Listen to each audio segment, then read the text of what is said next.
Amen.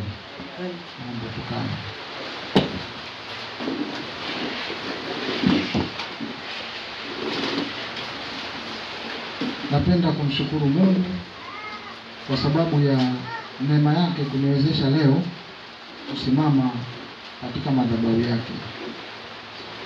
Kwa sababu nikitazama naona kama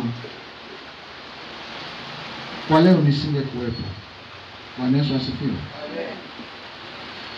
Lakini neema ya Mungu ambayo inatenda kazi imeniwezesha leo kuweza kuwepo. Pengine nisingekuwepo. Kwa mkasa ulionipata mwaka 2023 nilipozidiwa na kuumwa tarehe 31 mwezi wa 12 2023, pale nilikata matumaini ya kuishi. Bwana Yesu asifiwe. Lakini Mungu akanirudishia tena hali ya uzima kuanzia pale mpaka leo. Kwa hiyo nikitazama siku zangu zilizoko hapa, ninaona kama ninaishi kwa neema ya Mungu.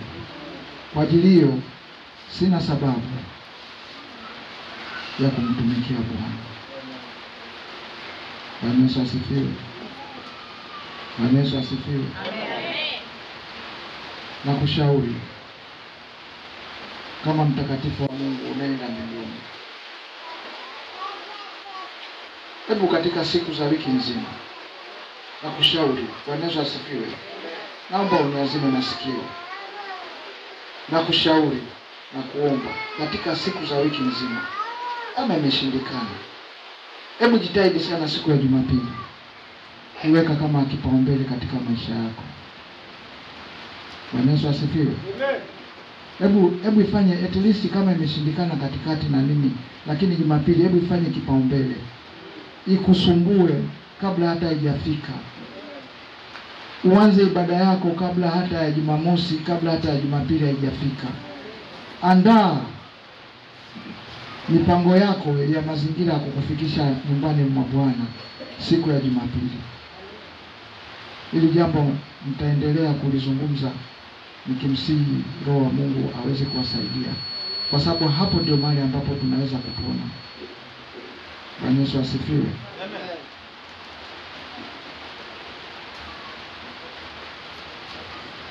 Tutakwenda kusoma. Naomba msomaji wetu, si nitapenda kuweka muda mrefu hivyo. Napenda kusoma kitabu cha, naomba msomaji awe na kusoma Biblia, jiandae nisaidia kusoma kitabu cha Yohana Mtakatifu sura ya 10 mstari wa 22 mpaka 25. Lakini hapo kuna mistari miwili. Hiyo ndio inasababisha nataka kuzungumza neno la Mungu. Mistari miwili ya mwisho katika sura ya 22, sura ya 10 mstari wa 22 mpaka 25. Kuna mistari miwili ya mwisho. Hiyo ndio inasababisha nimepata msukumo wa kuweza kuzungumza neno la Bwana mbele yenu. Ale msomaji wetu, naomba soma.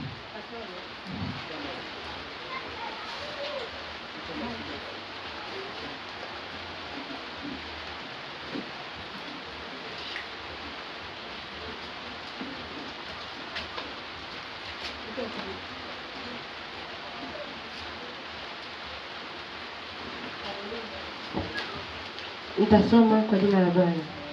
Yohana 10:22 mpaka 25. Basi huko Yerusalemu ilikuwa sikukuu ya kutabaruku, ni wakati wa baridi, naye Yesu alikuwa akitembea hekaluni katika ukumbi wa Sulemani.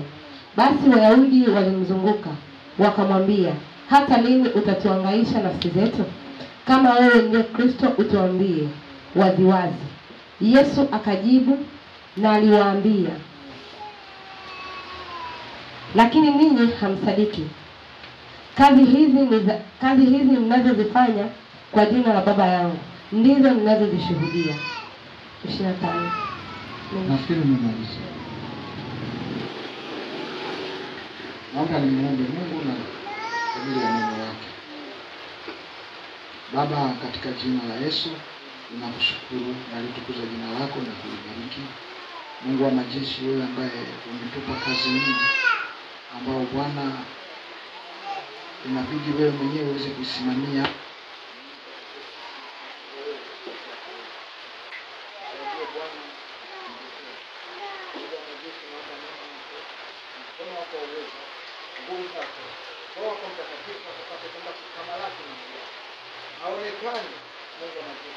Onekana ndani ya mioyo ya watu wako, ukiwabadilisha Bwana, ukitoa mioyo ya mawe na kuweka moyo wa nyama. Bwana, masikio yako apate kwenda kufunguka na kusikia, katika jina la Yesu Kristo Nazareti ninaomba majani. Amen.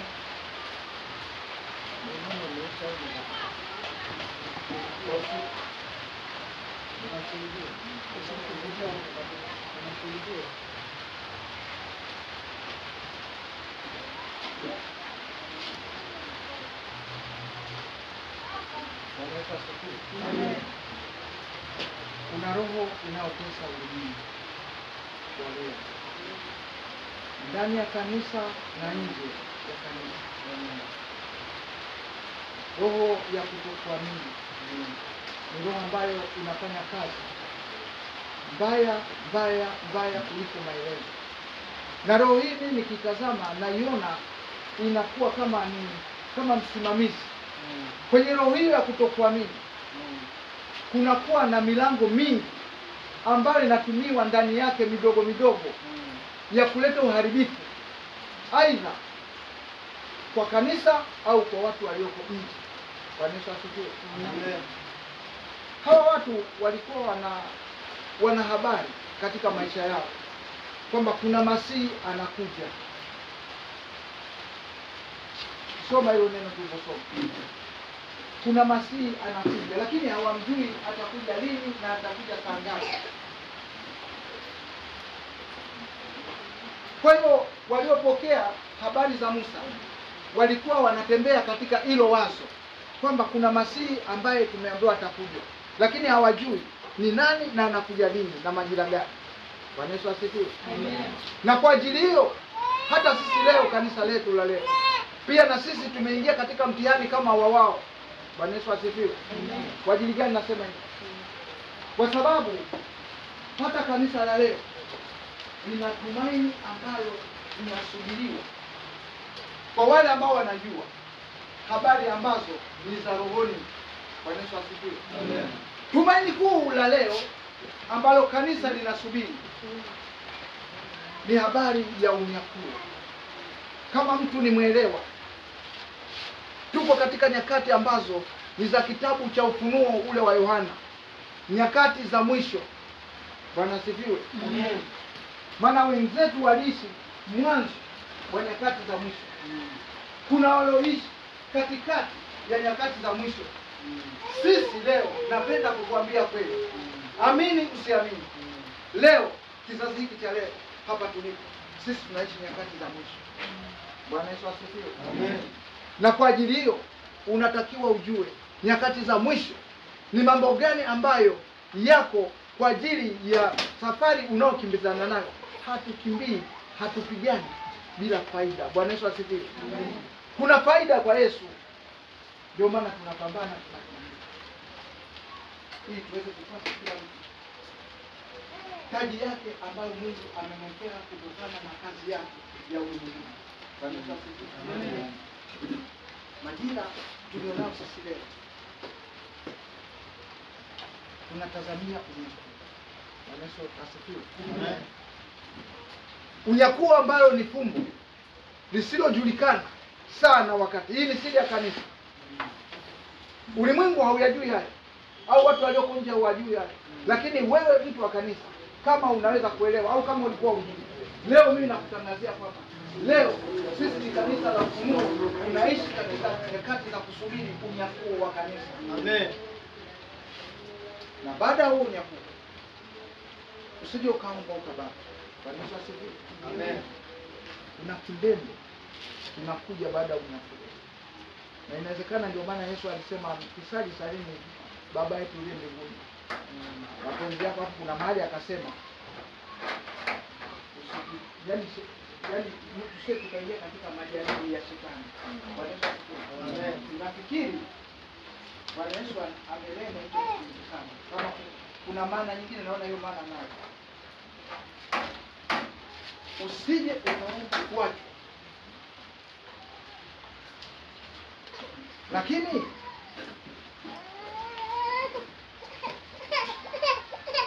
kama usije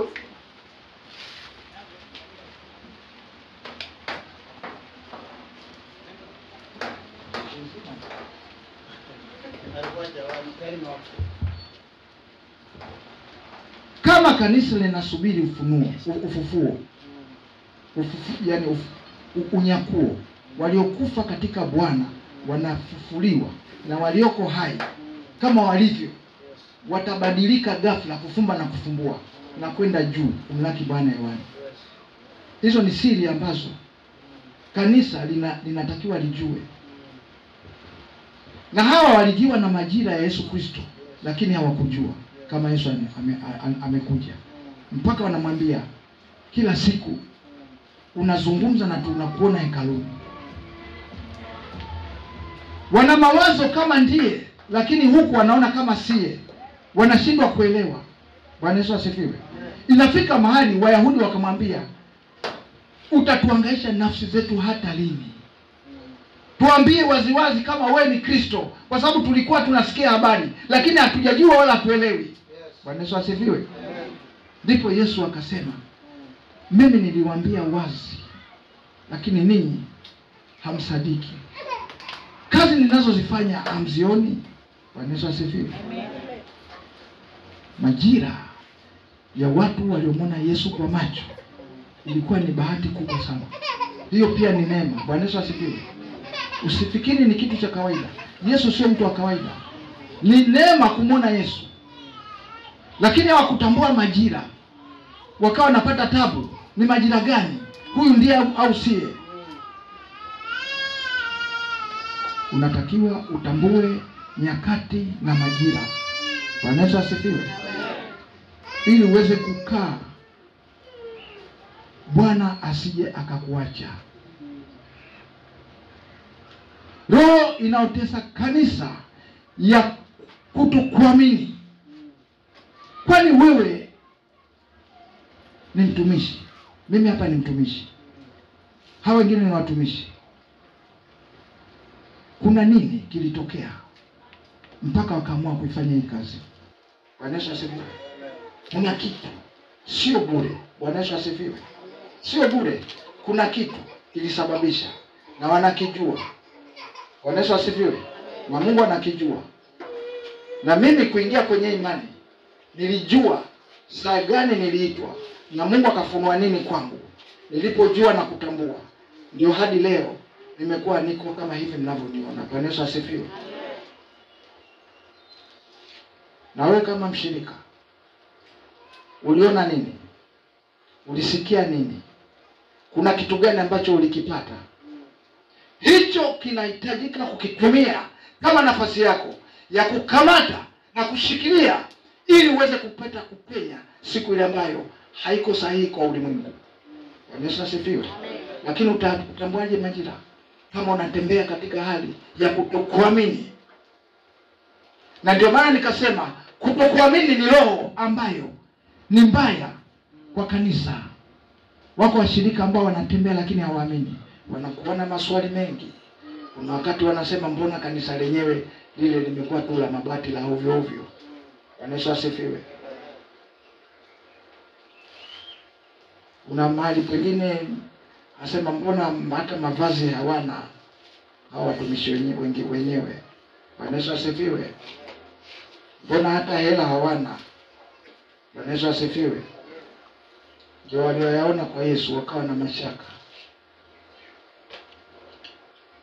Kutokuamini kunazaa kukuhamisha kwenye uwepo wa Mungu, kwenye nafasi ya Mungu ya kusimamia. Na ndio maana kunakuwa kama saa nyingine kama unalazimisha, lakini moyo haujafunguka kwa sababu kuna hali ya kutokuamini. Roho hiyo inaitesa kanisa. Je, wewe unajua majira ya kunyakuliwa kwa kanisa? Na hilo ni fumbo. Unayajua? Huyajui? Wala mimi siyajui. Tutafikaje kwenye ushindi huo wa unyakuo kwa kanisa la leo kama tutakuwa watu wa kutokuamini? Kutokuamini kunamfanya mtu hata kuomba anaweza asiwe mwombaji. Bwana Yesu asifiwe. Kutokuamini kunaweza kumfanya mtu hata kusoma neno hana hamna kusoma neno.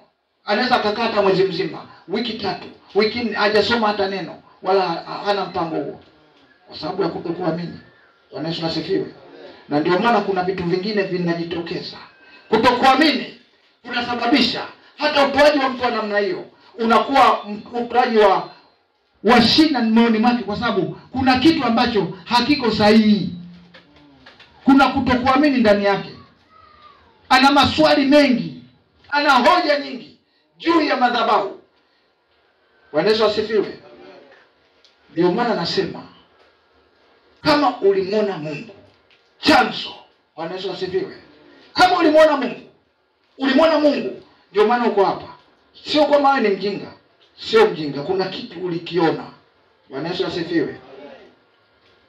Unasema kweli au unasema uongo? Kuna kitu ulikiona, ndio maana uko hapa. Unakijua. Na watumishi hivyo hivyo. Sisi watumishi, sio kama nasema upande wa shirika, hata sisi kuna kitu tulikiona ambacho Mungu alizungumza na sisi kufanya kazi yake. Alisemaje? Kila mmoja akazungumza na Mungu wake kama walivyo watumishi. Mimi kaongea na mimi binafsi, na wengine kila mmoja kaongea naye binafsi. Bwana Yesu asifiwe. Wewe ukishika kile kitu ambacho ulikisikia kwa masikio au ulikiona kwa macho, hata kama haukuona wewe lakini uliona kwa mwingine, kikakujenga, kikautia moyo, ukasema mahali hapa yuko Mungu. Kwa nini kunakuwa na roho ya kusita? Bwana Yesu asifiwe. Simama imara kama shujaa. Usione watu wameandikwa kwenye Biblia, akina Mathayo, Luka, sijui Petro, akina Paulo, walifanya kazi ambayo si ya kawaida. Bwana Yesu asifiwe. Usione yale majina. Mungu anahitaji na wewe weke rekodi kama hao. Bwana Yesu asifiwe. Mungu wetu tunayemwabudu ni Mungu wa watu wote, na ni Mungu wa binafsi. Yaani mtu binafsi, personal, peke yake. Anapatikana kwenye viwango hivyo. Bwana Yesu asifiwe. Unanielewa? Mtafute Mungu wako binafsi na Mungu atakutokezea na utamwona. Bwana Yesu asifiwe. Tumezoea tumerithi kwenye, mimi nimerithi dini ya wazazi wangu. Sitaki kuitaja, lakini ni ya Kikristo. Nikakaa hiyo, nikalelewa kwa hiyo pasipo kujua. Na hilo nalo ni shimo lingine ambalo baya linaloteketeza ulimwengu kwa ajili ya dini za kurithi. Dini yangu. Sisi hatuhubiri dini. Bwana Yesu asifiwe. Tunamhubiri nani? Tunamhubiri Yesu Kristo, mwana wa Mungu aliye hai. Tunahubiri wokovu. Ndio tunahubiri. Hicho ndio kitu tunataka ukipata. Hatuhubiri dini. Amen. Bwana Yesu asifiwe. Amen. Bwana Yesu ndio mwenye uzima. Dini itakusaidia nini? Kama huko toka. Maana kwenye dini ndio kwenye matambiko ya ajabu. Kwenye dini ndio kwenye mambo ambayo sio sahihi. Amen. Ni roho pia hiyo imesimamia ulimwengu. Hawezi mtu kufungwa hapo hatoki. Lakini kumbe hayuko salama. Heri wewe ulifunuliwa kuzijua siri za Mungu. Bwana Yesu asifiwe. Una bahati. Tena mimi nakushauri. Madhabahuni ni sahihi. Sizungumzi kwa sababu inanihusu. Ninajua ninachozungumza. Amen. Bwana Yesu asifiwe. Kama unapenda, njoo. Usiwe mtu wa kusita sita. Naamini utapokea kitu ambacho hicho ulichopokea mara kwanza ulichokiona kitakupandisha ngazi ya hatua moja, na utakwenda hatua nyingine ya pili, na utaenda ya tatu, na utaenda ya nne. Bwana Yesu asifiwe. Mungu wetu ni Mungu mwenye kuandika majina mbinguni ya kila mtu. Jina lako linatembea duniani lakini liko juu. Bwana Yesu asifiwe. Upendi hiyo? Bwana Yesu asifiwe. Upendi jina lako liwe mbinguni ukitembea hapa? Ndio maana tunaambiwa tumehamishwa. Tunaishi duniani lakini hatuko hapa, lakini tuko huko. Hiyo ni neema kubwa. Katika wanadamu wote, mtu anempata Yesu ndiye anapata hiyo nafasi. Bwana Yesu asifiwe. Ni nafasi ambayo si ya kawaida. Na hao waliandikwa majina yao huko mbinguni kwa ajili ya kuingia kwenye mkondo wa Yesu Kristo. Hao ndio wenye nafasi ya kusubiri unyakuo. Sipendi kufundisha mambo ya nyakati za mwisho, lakini ninazungumza kuhusu habari ya roho ya kutokuamini, ambayo mimi naichukulia ni kama roho. Unaweza kuona ni kitu cha kawaida, lakini kutokuamini mimi naona kama ni roho. Na roho hiyo inazaa vitu ndani yake vingine ambavyo navisema. Lakini ukiwa mtu ambaye umetambua kile ulichokiona mara ya kwanza, uliona nini? Bwana Yesu asifiwe. Unielewe sana mtumishi wa Mungu. Kuna kitu ulikiona, kwa nini kile kitu unakisahau? Unakuwa na roho ya mashaka na usija. Usione watu katika mwili wa nje. Bwana Yesu asifiwe. Hizo ni siri, na hatupendi kujisifu. Sisi hatuna cha kujisifu, lakini Yesu ndio anatakiwa ashukuriwe, kwa sababu wote tunapata neema kutoka kwake. Lakini nataka niulize, uliona nini? Kile ulichokiona, kwa nini unakisahau? Roho ya kutokuamini inaleta hata kutokuelewana, kwa sababu hakuna kuamini. Lakini roho ambayo ni ya kuamini inaleta umoja, inaleta msamaha, inaleta nguvu ya neema ya Mungu katika hao watu. Bwana Yesu asifiwe. Ukimwona mtu yuko tofauti, jua hana roho ya kuamini, na anakaa katika hali ya hatari, kwa sababu ujio wa Yesu utakapotokea kwa kunyakua kanisa, atakuwa juu ni majira gani? Bwana Yesu asifiwe. Huwezi kutambua majira kama wewe uko katika hali ya utata wa kutokuamini. Utakuwa unacheza hapa hapo kwa kutokuamini. Leo umekwenda kanisani, mara moja umekaa miezi 6 na huna sababu. Unakuja kutokea, halafu tena mara moja umepotea. Yesu, huwezi kujua kwamba nini kinachoendelea katika ulimwengu wa roho. Bwana Yesu asifiwe. Hiyo ni hatari. Shika ulichokiona. Hicho kitu sio kama ni Mungu kazungumza nawe na kakuonyesha. Unakusikia. Bwana Yesu asifiwe. Kuna kuona kwa macho. Kwa mimi nazungumza, uliona nini? Ulisikia nini? Ulichosikia, ulichoona kikakufanya ukaona kwamba hapa mahali ni sahihi. Nakushauri. Pengine unaweza ukapona, ila wewe hujui. Bwana Yesu asifiwe. Dunia ya leo imebadilika. Haiko kama zamani mimi nilipokuwa nimeokoka. Kuna vitu vya ajabu ambavyo sasa hivi naviona vimetokea ulimwenguni, ambavyo hata mimi navishangaa. Tena mpaka nikajigundua kwamba kumbe hii roho ya mpinga Kristo kumbe haitoki nje kwa watu ambao ni wengine tu. Unajua ni kwa hili jambo sikulijua, nimelijua baada ya kuanza kuona vitu vipya leo ambavyo vinatokea. Wale watu ambao ni wa makanisa, naomba nisikie sana. Hawa wa makanisa, hawa walioko kanisani, hao ndio watakao badilika, kukengeuka kuwa mpinga Kristo, si wengine.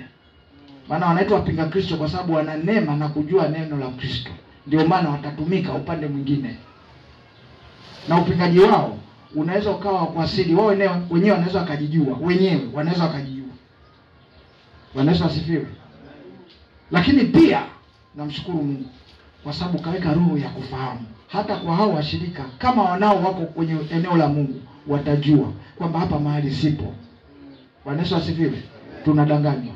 Lakini kama uliamini, kama uliona neema ya Mungu, kama uliona mkono wa Mungu kwa namna yote ile, shika hicho ulicho nacho, hicho kitakachokusaidia kukuokoa.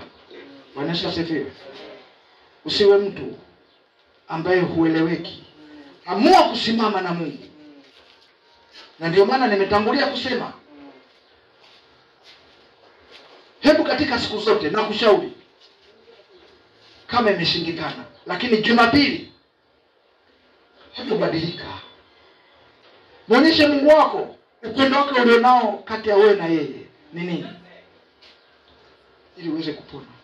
Majira Yesu alipokuja hawakutambua, wakawa wanasumbuka, mpaka anamwambia Yesu, tuambie wazi wazi, tumechoka, unatuhangaisha hata nafsi zetu, hata lini? Tumechoka. Maombi hapa kanisani kila wakati maombi, sijui mamoja ibada, sijui Alhamisi, mara tumechoka. Hiyo ni roho ya ukengeufu, roho ambayo sio ya kuamini. Na kushauri, Yesu tunayemwamini ni hakika na amini. Yeye ndio mwenye dhamana yetu. Hatuzungumzi kwa maneno ya kusikia, tunazungumza kwa maneno ya wazi na ya vitendo ambao tumeona Yesu akifanya. Bwana Yesu asifiwe. Tumeona Yesu akifanya mambo ambayo sio ya kawaida. Mimi nimeyashuhudia kwa macho yangu, na mengine nimeyasikia, lakini yako ya kushuhudia kwa macho yangu ambayo sio ya kawaida.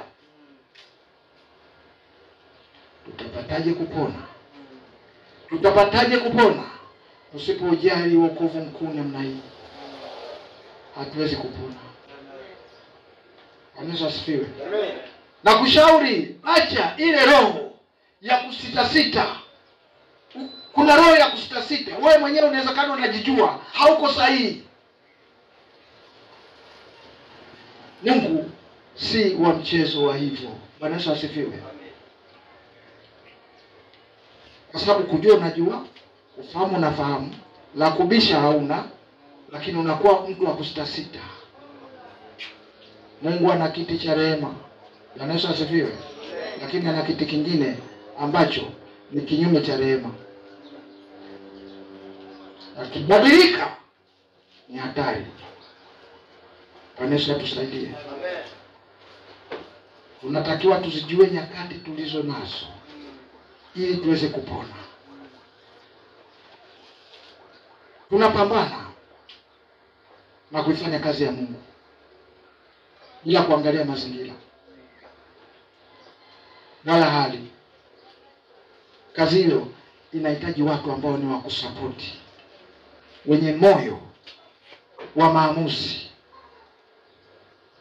kwa ajili ya kumtumikia huyu Bwana Yesu. Maana yale Mungu aliyokuonyesha sio kwamba kakuonyesha iwe kama picha. Kakuonyesha ili kwamba ikusaidie wewe kutumia akili yako kuweza kujua ni mahali gani palipo sahihi ili uweze kupona.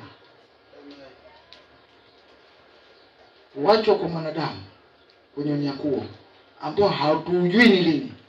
Lakini dunia ilivyochafuka leo. Hii dunia leo imechafuka. Dunia imechafuka ndugu zangu. Bwana Yesu asifiwe. Wapendwa, dunia imechafuka. Maana nafika mahali sasa hivi hata ukitaka kuoa au ukitaka, yani unafikiri hivi, yani unakutana na mambo ambayo yanasumbua akili. Bwana Yesu asifiwe. Na hata hivyo hata wakina dada wanaotaka kuolewa wanakuwa naona maswali kwa ajili kwa wanaume wa kuoa pia ni tatizo. Dunia imevuruga, sio kama zamani. Ulimwengu umechafuka leo, umechafuka. Tutapataje kupona tusipojali wokovu mkuu namna hii? Mawazo yako ukiosha vyombo, mawazo yako ukienda kazini, mawazo yako ukifanya kazi zako, unafikiria nini? Unaona maajabu gani katika dakika 10 au 15 au 20? Bwana Yesu asifiwe. Unapolala usingizi, unapoamka, unaona kuna maajabu gani yanakuja kwenye akili yako? Unamwona Bwana ama unaona kitu gani? Ifanye nafsi yako kuwa hai. ili uweze kupona. Yesu alipokuja hawakumtambua, mpaka anamwambia tuambie wazi wazi, tunataka kujua. Yeye ilipita kwao. Sisi tunasubiri unyakuo. Unyakuo unatokea lini hatujui. Tunawezaje kupona kwenye unyakuo ambao hujulikani kama tutakuwa watu ambao ni walegevu? Maana baada ya unyakuo inakuja miaka 7 ambayo imegawanywa mara 2 katikati, 3.5 na 3.5. Hii 3.5 ya kwanza ni mizuri kidogo, ina nafuu. Lakini 3.5 ya mwisho, hicho ndio kinakuwa kimbembe. Ukisoma Mathayo 24, Yesu anasema hakuna dhiki katika dunia iliwahi kutokea kama dhiki hiyo. Usiombe ukutwe. Bwana Yesu asifiwe. Usiombe ukutwe. Ingia kwa Yesu. Bwana Yesu asifiwe. Na kushauri bwana, ukikaa nje umejipepeta kukaa upande ambao hautakusalimisha. Maana bora ingekuwa ukikaa nje upande mwingine unaweza kusalimika, lakini huwezi kusalimika. Bwana Yesu asifiwe. Niambie usalimiki. Duniani tunapepetwa, kuna njia 2. Wengine wanaenda kushoto, wengine kulia. Uamuzi unao wa kuchagua. Mpende Mungu wako. Yesu Kristo ndio kiongozi wetu ambaye tumepewa na Mungu wa kumshikilia na kumwelewa. Kwa nini tunakuwa watu ambao hatuamini? Maana kutokuamini unaweza useme mimi naamini, lakini matendo Bwana Yesu asifiwe. Matendo ndio yanadhihirisha kwamba huyu mtu ana shida.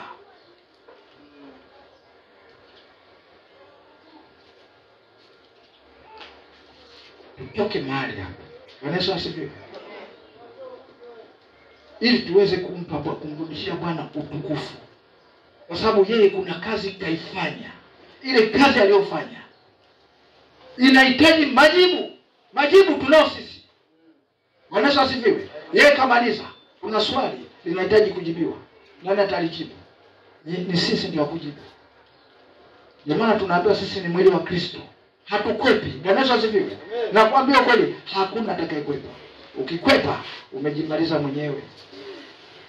Yeye ninakushauri ungeingia kwa Yesu Kristo aliye Bwana na Mwokozi, ili upate kukusalimisha nafsi yako na uponye kizazi chako. Maana hatujui ni majira gani ya unyakuo. Hatujui ni saa gani ambayo imepangwa siri za kimbingu kwa ajili ya ulimwengu. Ili uweze kupona ni pale utakapokuwa una mawasiliano ya kujitambua na kumwelewa Yesu. Acha kucheza. Bwana Yesu asifiwe. Unapocheza unatafuta kitu kingine. Yaani kuna watu wengine wakitoka hapa hawana habari hata ile wazo, lakini mtu wa rohoni akitoka hapa akipanda gari akiteremka, unasikia kuna sauti ya Yesu na kumbukumbu na tafakari na mawazo. Hicho kitu kinashindikana kutoka ndani ya moyo wa mtu na akili. Bwana Yesu asifiwe. Kila wakati unasikia mzunguko wa taarifa za Yesu Kristo zinasema moyoni. Bwana Yesu asifiwe. Kama unajipenda nafsi yako, na kushauri ingia kwa Yesu. Mpe Yesu maisha yako. Tatake kusalimisha. Tumepewa mtihani mkubwa wanadamu. Na hapa duniani watu wanafikiri ni mahali pa kuenjoy. Hapa sio mahali pa kuenjoy. Hapa ni mahali ambapo Mungu ana mpango. Bwana Yesu asifiwe. Ana mpango kaupanga. Roho za wanadamu zinazotoka juu zinakuja duniani lazima zipite kwenye mwili ili zipimwe. Bwana Yesu asifiwe. Ili zipimwe zijulikane nani anayefaa, nani asiyefaa. Kama sivyo, mbinguni wataingia hata watu wanaokaba kabari. Kitu ambacho hakiwezekani kwenye ule ufalme. Bwana Yesu asifiwe. Hakuwezekani kuingia watu wanaokaba kabari. Tutajuaje kama mtu anaweza kukaba kabari? Tutamjulia hapa duniani kwenye mwili wa nyama. Bwana Yesu asifiwe. Mtu mwenye matusi tutamjua hapa duniani. Ukiweza kuyashinda haya ya dunia kwenye mwili huu, Mungu ndiye anaweza akakukubali akasema hii ni mbegu inayofaa hata kwangu itaishi. Unajua kwa nini tumepewa mwili? Hiyo ni sababu moja hapo. Bwana Yesu asifiwe. Kuna majitu mabaya, lakini uwezi kuyajua katika roho, utajua kwenye mwili. Yanapovishwa mwili, yakipewa mwili wa kuvaa. Anaanza mtoto mdogo anakuwa mtu mzima, akishakuwa mtu mzima, tabia zinaanza kubadilika. Zinatoka kwenye namna ya kimungu, zinaanza sasa kuingia kwenye namna ambazo ni za uhuru, ili ijulikane huyu mtu ni wa namna gani. Sasa Mungu aingize majambazi wa kukaba watu kwa mikono. Kwake hakuko hivyo. Bwana Yesu asifiwe. Na Mungu ni mtakatifu kuliko maelezo. Nikitafakari hata mpaka nachoka. Kwa sababu vitu vyote vimeumbwa na Mungu. Lakini Mungu hawezi kumkamata kwenye kosa, hata shetani hawezi kumlaumu Mungu. Atamlaumu nini? Mungu kamuumba shetani Lucifer vizuri, lakini mwenyewe kajiharibu. Mungu analawama. Mungu anamuumba mwanadamu akiwa na hali ya utoto wa uchanga, mzuri, hana dhambi, mtakatifu, mwema, lakini akishakuwa anaanza kubadilika. Shika vitu ambavyo sio visivyompasa yeye mwenyewe. Mungu analawama. Acha Mungu wetu. Hakuna kumlaumu. Maana angefanya hivyo, wangetokea watu, wangemshika tai siku hiyo. Kwa sababu Mungu hawezi kutuhukumu tujie motoni. Na tuhukumu wakati wewe umetumba tu hivi. Bwana Yesu asifiwe. Bwana Yesu asifiwe. Wangemshika tai. Wanasema hapana, tuweze kuingia kwenye wewe ndio umesababisha. Lakini wapi utampata Mungu? Anakosa. Hapapatikani. Jitahidi kutumia maarifa na akili uliyopewa na Mungu kumshika Yesu kama mwokozi wako. Kwa kutumia